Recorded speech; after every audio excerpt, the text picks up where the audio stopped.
Using Curipod in ELA helps every student become a more confident writer through practice, feedback, and revision.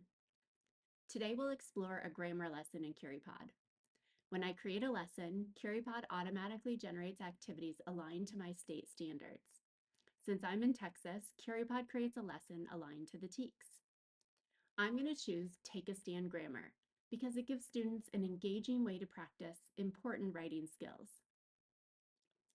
First, choose the grammar skill you want students to practice, such as pronoun case or complex sentences.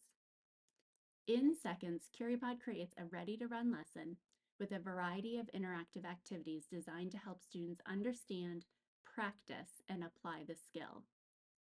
Students join with a pin, and as I guide the lesson, they actively participate every step of the way. The lesson begins with a short mini lesson that introduces the grammar concept.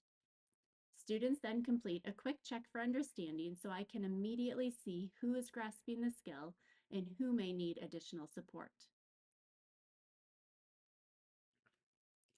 Students then apply the skill in a more authentic writing task. In this example, they must make a claim and support it using a complex sentence. As soon as students submit their work, they receive immediate AI feedback. Rather than writing once and moving on, students have the opportunity to revise, improve, and try again while the learning is still fresh. Instead of completing isolated worksheets, students engage in meaningful writing practice that helps them develop stronger writing habits over time. The result is simple: more writing, more feedback, more revision, and more opportunities for every student to grow as a writer.